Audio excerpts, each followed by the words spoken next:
Sari, Ya voy. ven, ¿Qué pasó? ¿Qué pasó? ¿cómo estás? Bien, ¿viniste a grabar? Sí, vine a grabar un episodio para hablar de penes. ¿De penes? ¿Qué diablos estás haciendo? Nos van a censurar el podcast. No, pues yo siento que es importante hablar de penes, pero no los penes como la gente pene. Me encanta en Bogotá a los hombres que son como pusilánimes. Les dicen como medio penes, ¿no? O medio nepes. Medio nepes. Sí, Pero entonces no vamos a hablar de eso porque este es un podcast de ciencia. ¿De qué vamos a hablar? sí, vamos a hablar del aparato reproductor masculino, que en Colombia también le dicen pipí, que me parece tan chistoso que le digan pipí. Pipí es lindo. Sí, Pues tierno. es que es tierno, como Sí. cuando uno dice popo. Pipí, es verdad. Yo creo que es porque los niños le dicen así. Sí, cierto. Ujú. Como que es una palabra muy infantil y de ahí proviene. Bueno, antes de igual meternos en esas conversaciones, que capaz que sea para otro episodio, yo quería hablarte de los penes, no exactamente de los penes humanos y tampoco de los penes humanos, sino, sino también de que creo que hay una fijación cultural y social para hablar del falo, ¿no? En particular entre los manes, ¿no? Y los hombres, más si se habla del tamaño. Y no solo lo digo literalmente, me imagino que tú has escuchado también como esta expresión cuando, no sé, uno ve lo que está pasando en el mundo hoy y presidentes que discuten a través de X y toda la vaina, es como que quieren ver quién tiene la verga más larga, Mm, ¿no? sí, sí. Pero bueno, en verdad tampoco va por ahí el asunto, porque Tengo mucha intriga. no, es que si vamos a hablar de quién la tiene más larga, tenemos que hablar de un pato, del pato argentino o la malvasia argentina. Mide unos 42 centímetros, o sea, 10 centímetros más que su cuerpo. Es como si un tipo, ponle de una estatura de unos 75 metros, tuviera un pene de 2 metros. ¿Te Ok, imaginas eso? pues la verdad me parece un poco horrible. Pero bueno, hablemos del pato. Exacto, pues resulta que este pato tiene el récord Guinness de Me da risa porque somos adultos, profesionales, pero como estamos hablando de penes, estamos cagados de la risa. Por favor, o sea, espero que sigan en el podcast porque esto está poniéndose mejor. No, pues es que esto se va a poner mejor. Ajá, ajá. Y entonces, ¿qué Bueno, pasó con el pato? no, Perdón, pues perdón, bueno, perdón. sí, sí, no, está bien, está bien. Es que este pato tiene el récord Guinness de tener el pene más largo entre las aves y eso lo hace más raro aún, ¿Cómo así? ¿Por qué? porque las aves no tienen pene. ¿Qué? Bueno, sí tienen, pero no todas. Solo el 3% de las aves actuales. Ok. El resto, o sea, la gran mayoría, se reproduce por la cloaca a través de lo que se conoce como el beso cloacal. ¿Y qué es la cloaca? La cloaca son unas cavidades que también están presentes en los reptiles, en los anfibios, en los peces y en algunos mamíferos, por donde expulsan sus desechos y también se reproducen. Entonces, las aves, por ejemplo, unen sus cloacas muy brevemente, como si se fueran a dar un beso, y ahí es cuando el esperma del macho pasa a la hembra. Pero entonces, ¿qué pasó con el pene en las aves? Bueno, sus ancestros reptiles sí tenían pene, pero ponle que hace unos 60 y pico millones de años, las neoaves, como llamamos al grupo que hoy acoge al 95% de las aves en el mundo, dejó de tenerlo. Y este quizás es uno de los misterios más desconcertantes. ¿Por qué? Misterioso. No, pues que si yo pudiera responderte eso, pues no sería misterio, ¿no crees? Ok. Bueno, pero lo que sí tenemos es algunas pistas. Básicamente porque un gen que se llama el gen BMP4, se activa en un punto del desarrollo de los embriones y desata una serie de señales químicas que terminan en la muerte de las células que dan origen al pene. Y en ese 3% de las aves que sí tienen pene, este gen no se activa. Eso es lo que sabemos en términos genéticos. Pero lo que no sabemos es qué tipo de situación evolutiva lleva a que esto ocurra. Porque si lo piensas bien, estas estructuras reproductivas pues, son una adaptación en los machos de muchas especies para tener descendencia y transmitir sus genes. En otras palabras, se entiende como una ventaja adaptativa, pero se pierden en la mayoría de los aves. Y entonces, si queremos algo de respuesta, pues hay que ponernos los lentes evolutivos. Y aquí hay algunas hipótesis.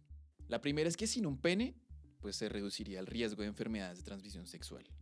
Como la cloaca es un lugar perfecto para la presencia de bacterias, puede que haya habido una presión de selección para disminuir la superficie de contacto, o sea, el tamaño del pene, y así el riesgo de contraer una enfermedad. Eso se oye bastante lógico.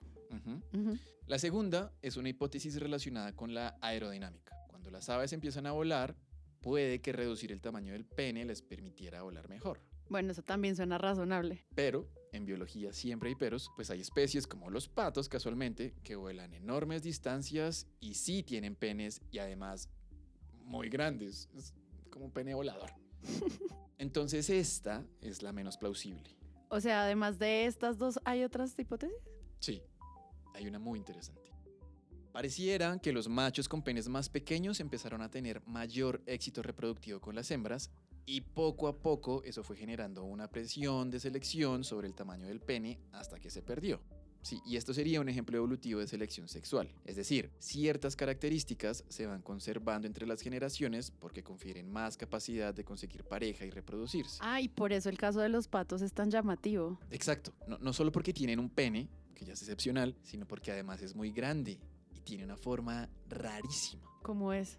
Es como una espiral, como un sacacorcho, sí, el sacacorcho que usamos para abrir una botella de vino.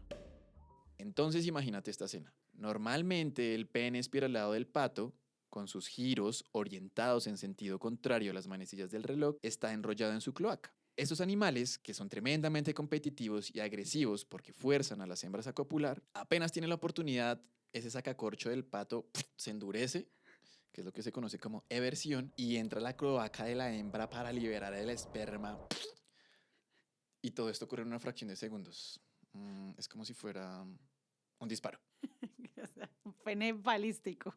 Sí. ¡Piu, piu! ¡Piu, piu! Ese mismo, tal cual. Entonces, espérate un momento. ¿Qué pasó? Si el pene de ese pato tiene esa forma, entonces, ¿cómo es la vagina? Eso mismo fue lo que se preguntó la doctora Patricia Brennan.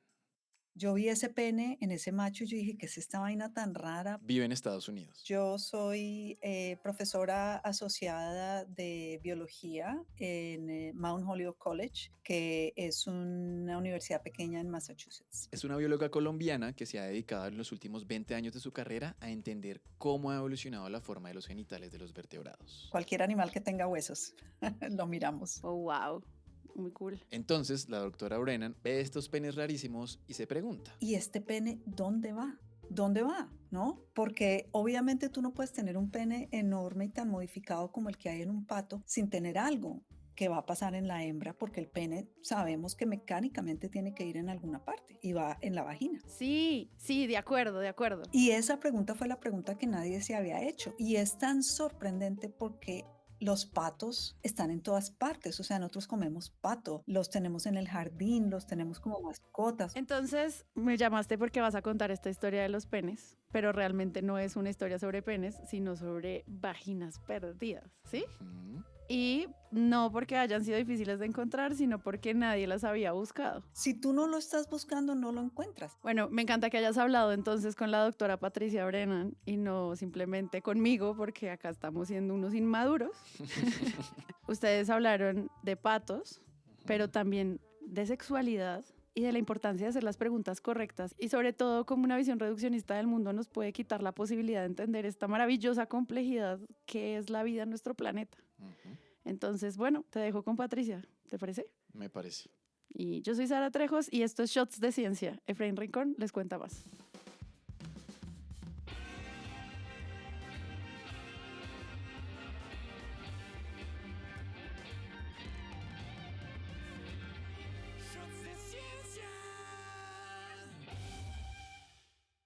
Patty se graduó como bióloga marina de la Universidad Jorge Tadeo Lozano en Bogotá, Colombia. Luego se fue a ir a las Islas Galápagos a un barco llamado Odyssey. Que estaba haciendo investigación con mamíferos marinos y durante ese tiempo que estuve ahí, digamos que empecé realmente a desarrollar un gran interés por la investigación. Lo que la llevó a seguir su curiosidad y a preguntarse, como mucha gente que estudia ciencias lo hace, por la posibilidad de hacer un doctorado. Yo ni siquiera tenía ni idea qué era eso. Y ahí fue que entró a la Universidad de Cornell, en Estados Unidos, famosa en el ámbito académico por sus estudios en aves. Es un epicentro de aves, digamos que es donde hay muchos ornitólogos y mucha gente que se especializa en aves. Y así empezó a trabajar con los tinamús, unas aves que se distribuyen en Centro y Suramérica. Son del tamaño de una gallina y tienen un plumaje que realmente es muy poco llamativo, entre unos tonos grises y cafés. Son bastante difíciles de estudiar porque son muy tímidos, son difíciles de atrapar, pero tienen un par de características que a mí me parecían fascinantes. Lo primero es que el macho es el que incuba los huevos y no la hembra. Y segundo, tienen unos huevos de unos colores espectaculares sin taparlos y sin construir un nido. Verdes, morados, grises, azules. El color varía según la especie. Y resulta que una vez Patricia los vio apareándose. Y me di cuenta que el macho tenía un pene. Y yo nunca había pensado, y en todo el tiempo que llevaba en Cornell, jamás había discutido con nadie ni hablado de los penes en las aves. Buscó más información al respecto y... Lo que pasa es que muy poca gente había investigado ese tema. ¿Cómo funcionan estos penes? ¿Por qué la mayoría de aves no tiene uno? ¿Por qué nadie se ha hecho estas preguntas? Estos fueron algunos cuestionamientos que empezaron a inquietar la cabeza de Brennan. Y una vez que empecé a investigar órganos genitales, que inicialmente fue en las aves, ya de ahí descubrí un mundo absolutamente fascinante y sobre todo inexplorado, de variación en forma, en función, que se volvió realmente una oportunidad para hacer una serie de descubrimientos que han sido realmente importantísimos y muy, muy nuevos, ¿no? Ella siguió estudiando los genitales de las aves, en particular de los patos, y cuando empezó a hacer disecciones a los primeros ejemplares, Los abrí y vi semejantes penes tan enormes porque es que son penes de 20 centímetros, ¿no? O sea, son unas cosotas enormes. su primer pene de pato en vivo y en directo. Exacto. Entonces, para contextualizar un poco, llamaremos a este capítulo La vida sexual de los patos. Cuando llega el momento de copular, hay machos que hacen un montón de maromas y esfuerzos estéticos para cortejar a la hembra y que ella decida con quién quiere tener bebés. Enseñan plumas, mueven sus cabezas de un lado al otro, producen sonidos estridentes.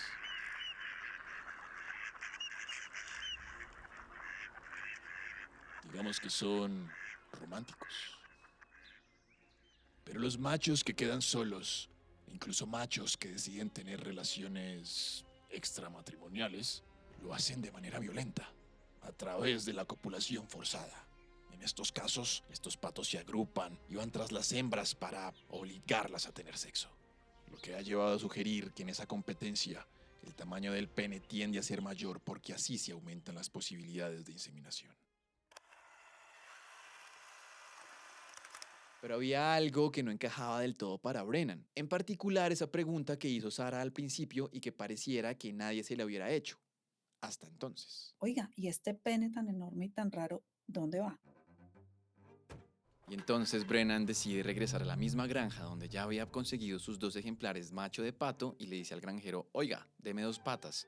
Le dieron sus 2 patas y regresó al laboratorio y en vez de cortarlas, que es lo que hacía comúnmente para buscar las estructuras que guardan el esperma, Yo la empecé a desenvolver y empecé a quitarle el tejido conectivo que tapa toda la estructura porque yo estaba buscando algo y lo encontré.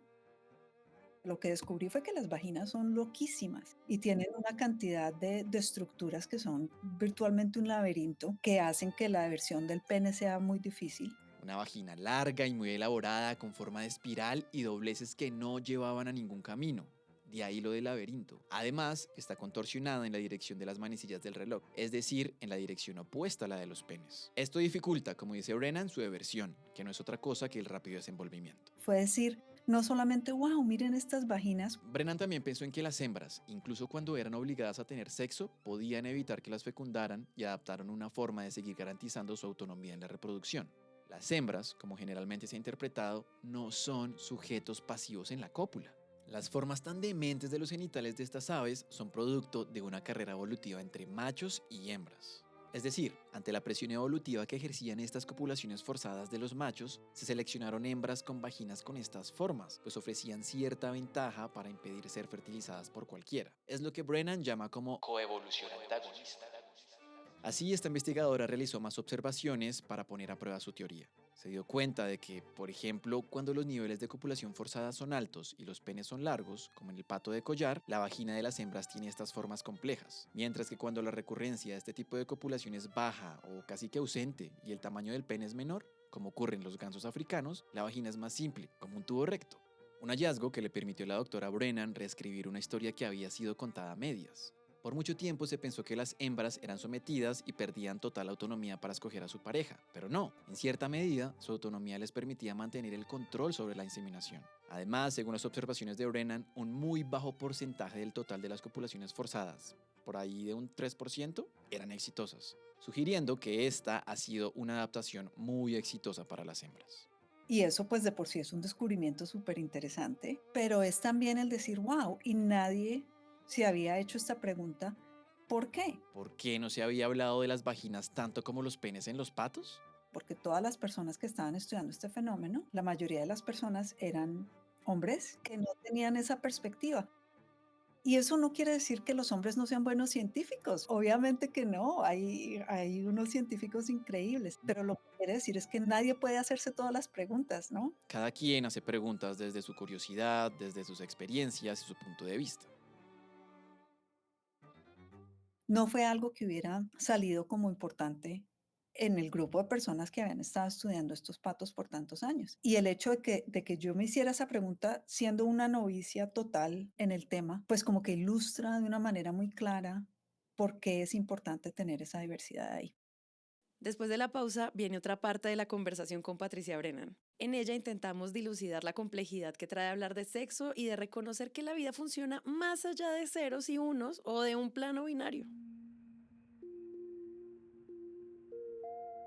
Hola, yo soy Sara Trejo, soy parte del equipo de Shots de Ciencia y les cuento que este episodio hace parte de nuestra primera temporada 2026. Les traemos historias sobre sexo, viajes en el tiempo, ir al fondo del mar, científicos que investigan cómo combatir virus y la estrecha relación entre ciencia y política. En fin, ustedes ya conocen cómo trabajamos. Mejor dicho, es que hay episodios para todos los gustos. Cada episodio lo producimos con mucha rigurosidad. Revisamos, hacemos fact-checking, releemos los guiones, volvemos a grabar. Y sobre todo lo hacemos con muchísimo cariño porque nos encanta esto de divulgar la ciencia y el pensamiento crítico. Nos encantaría que pudieran comentar si les está gustando esta temporada en las plataformas de podcast donde nos oyen y si su plataforma no tiene opción de comentarios, enviarlo a sus redes sociales para que otros puedan escucharlo. Y seguro si ustedes están oyendo este podcast es porque les gusta Shots de Ciencia. Desde hace más de 6 años, todas las semanas el equipo de Shots publica investigaciones y análisis sobre el papel de la divulgación de la ciencia. Hacemos videos cortitos, hacemos podcast y ahora queremos hacer muchos productos más que aporten a este ecosistema de información. Si ustedes quieren apoyar este sueño, los invitamos a que entren a nuestra comunidad en www.patreon.com/shotsdeciencia. Allí ustedes pueden ser parte de la comunidad, aportar a que sigamos haciendo divulgación de ciencia y conectarse con otros miembros del laboratorio para otras actividades que tenemos pensadas para ustedes, como clubes de lectura, clubes de cine, encuentros por la ciudad, mercancía y demás. Incluso esta pauta está hecha con muchísimo amor.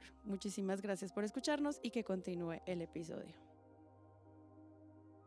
Richard Feynman, este gran físico y divulgador, decía que la imaginación de la naturaleza está muy por encima de la del ser humano. Tiene muchísimo sentido porque este mundo realmente es más complejo y sorpresivo de lo que creemos, y muchas veces las categorías que hemos creado y que usamos para describirlo y comprenderlo se quedan cortas. Y el sexo, claro, pues no es la excepción. La verdad es que el sexo es extraordinariamente diverso. Pero parece que no quisiéramos reconocer esa diversidad, porque de entrada tendemos a asociar la definición de lo que es una hembra y un macho al tipo de gametos o células sexuales que producen. Los machos crean numerosas células que son pequeñas y que se mueven, el esperma. Las hembras, en cambio, crean un número menor de gametos, mucho más grandes y que no se mueven, los óvulos o huevos. Y nosotros decidimos, los biólogos decidimos, estas son nuestras dos categorías.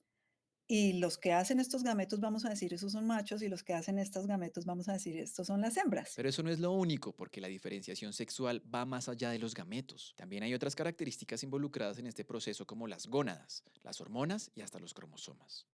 Entonces tenemos a las gónadas, testículos y ovarios. Decimos que los machos tienen testículos y las hembras ovarios. Esos testículos y ovarios hacen hormonas, además de hacer células reproductivas, entonces van a cambiar los niveles de hormonas que están circulando en el cuerpo de los individuos dependiendo del tipo de hormona. Y esas hormonas cuando están circulando van a tener un efecto en el aspecto físico de los individuos. Y nos hemos encargado de darle una distinción a estas hormonas. La testosterona es masculina, mientras que los estrógenos y progesterona los relacionamos con lo femenino. Machos y hembras tenemos las mismas hormonas, solo que en mayor o menor proporción, que además cambia a lo largo de la vida.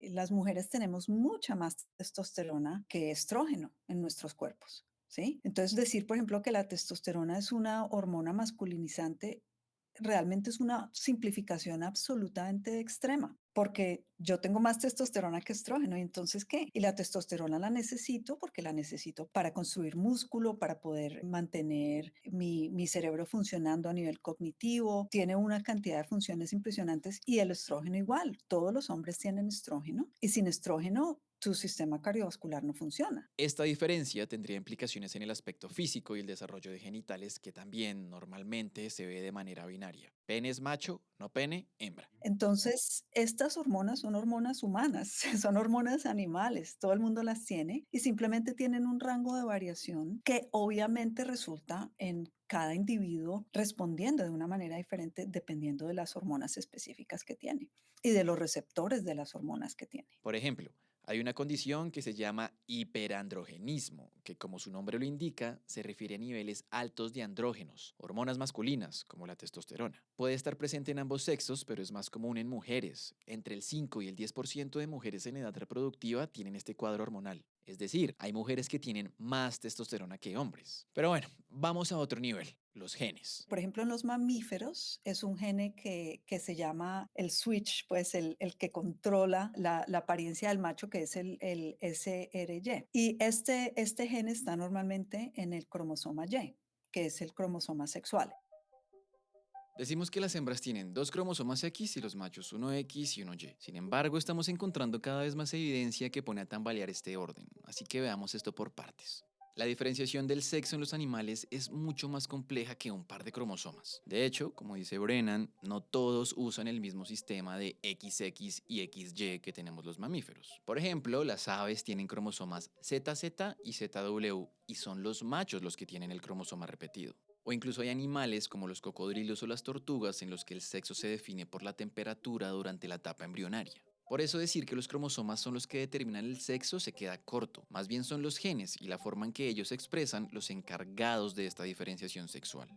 El SOX9, por ejemplo, es un gen que promueve el desarrollo de los genitales masculinos y no está en el cromosoma Y, sino en el cromosoma 17. Y por otro lado, como mencionó la doctora Brennan, está el gen SRY, que es el responsable de comenzar todo el proceso y hacer que un embrión se desarrolle como un macho. Este sí está en el cromosoma Y, pero pongan atención a esto. Sucede que se han dado cuenta que pareciese que este cromosoma está desapareciendo. Bueno, desapareciendo en términos evolutivos. Es decir, en algún momento de la historia de los mamíferos, el cromosoma Y perdió la capacidad de intercambiar información con el cromosoma X, y así disminuyó su variabilidad genética y las mutaciones que ha tenido a lo largo de millones de años han degradado con el tiempo casi todos sus genes. Para que se hagan una idea, se estima que el cromosoma X tiene 900 genes, mientras que el Y menos de 100.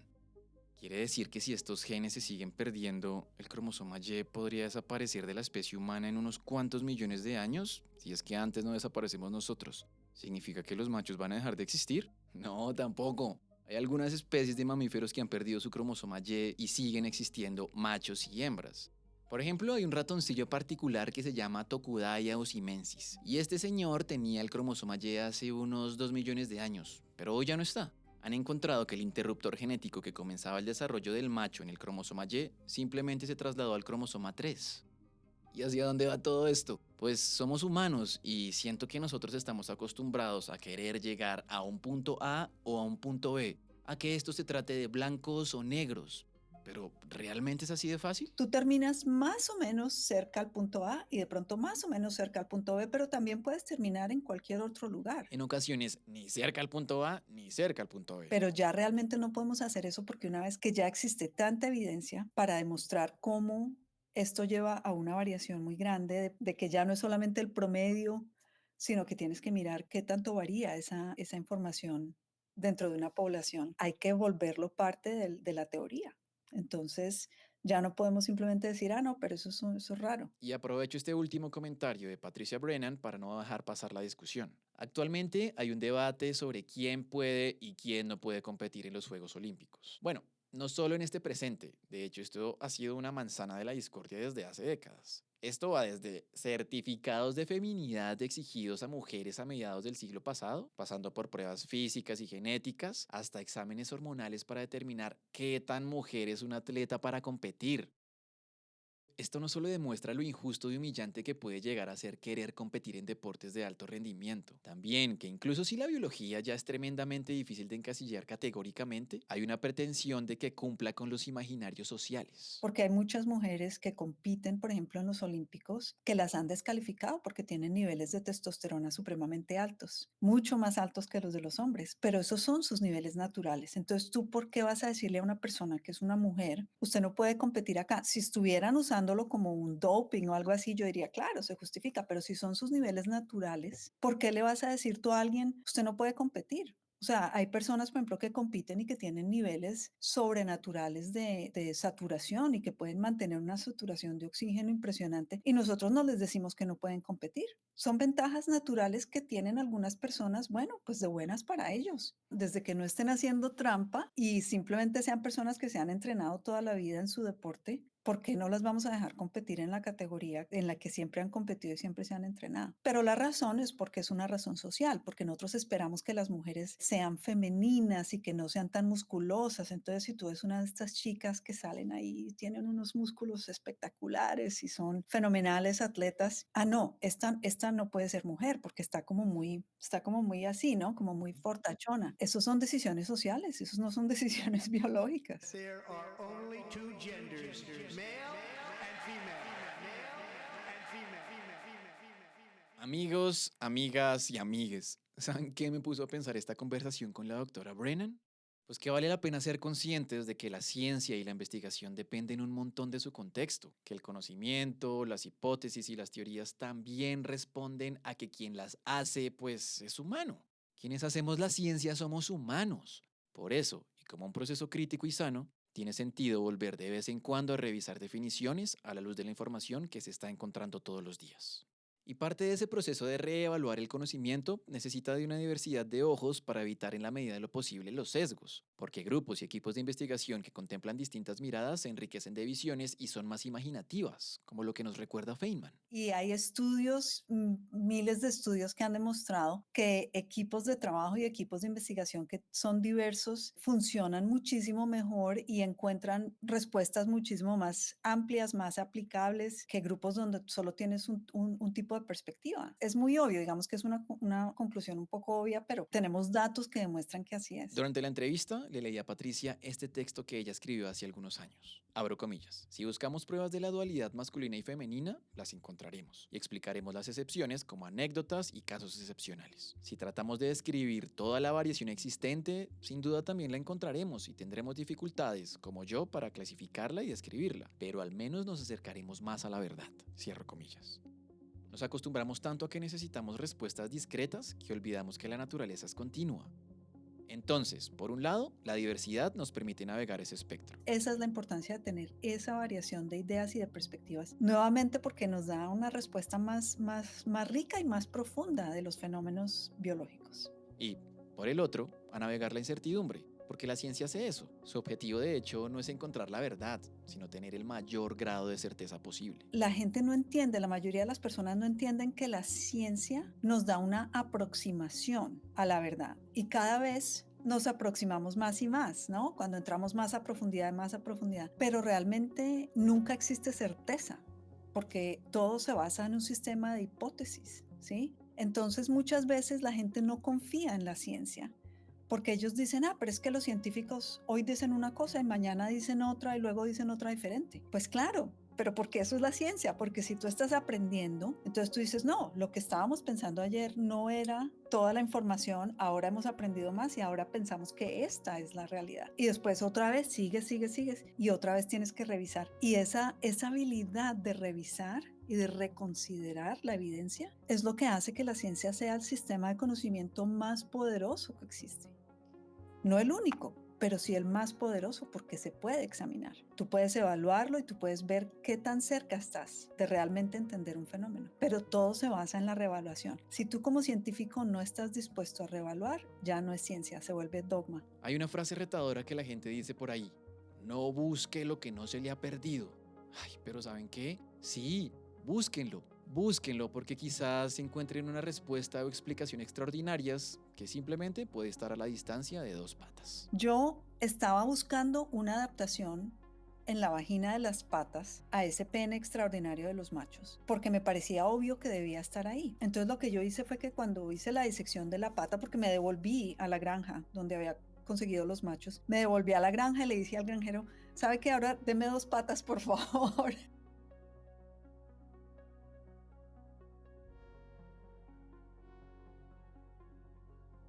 Yo sabía que valía la pena quedarme hasta el final de escuchar esta conversación. De verdad, gracias, gracias, gracias. No, y no te imaginas todo lo que quedó por fuera de este episodio, que cuando entrevisté a Patricia Brennan hablamos de muchas más cosas, que me parece que sería chévere seguir problematizando, especialmente con todo esto que se manipula como socialmente para satisfacer ciertos intereses particulares. Te das cuenta que inicia simplemente con el análisis de una especie, pero que eso también da cuenta mucho de cómo nosotros como especie nos relacionamos socialmente y eso te abre el cerebro, o sea, empezar hablando de patitos y patitas y terminar como discutiendo como cuál es nuestro lugar con la sexualidad, con el género, como en estas posiciones políticas que claramente no íbamos a resolver en este podcast, pero que sí deja abierta la posibilidad que es una charla más grande y que vale la pena que toda la gente que está escuchando el podcast comente en Spotify qué opina. Sí, para problematizar cómo nos gusta hacer en Shots de Ciencia y para ver que la vida es mucho más complejo de cómo nos la pinta, necesitamos escuchar las opiniones de muchísimas voces. Entonces, amigos, gracias por escucharnos. Yo soy Efraín Rincón, los queremos mucho. Y bueno, nada, estuve a cargo de la investigación y producción de este episodio. Sara Trejos a cargo de la producción técnica. Y la edición del guión estuvo a cargo de Ignacio Galán. Gracias, Nacho. Y la mezcla del episodio la hicimos en Reaper y la música es de Epidemic Sound. Y de nuevo, ustedes, ¿qué les pareció? Cuéntenos qué opinan de la sexualidad y sobre qué otros temas les gustaría saber más. Los invitamos a que participen en la conversación comentando en todas las plataformas de podcast o a través de sus redes sociales. Recomienden el podcast, díganle a la gente, hey, tómese una pausa, despacito, no todos son de 3 minutos, largo. Exacto, y que estamos en temporada. Estamos en temporada, nos encuentran como @shotsdeciencia en todas las plataformas de podcast y si nos quieren apoyar para que sigamos haciendo este magnífico contenido, vayan a www.shotsdeciencia.com, ahí dice apóyanos y pues se vuelven miembros de la comunidad.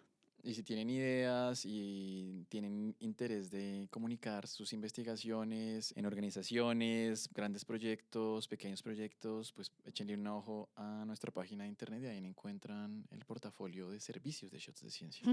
Wow, suena muy, muy profesional. Porque somos profesionales. Bueno, nos vemos en la próxima. Hasta la vista. Chao. Adiós, adiós.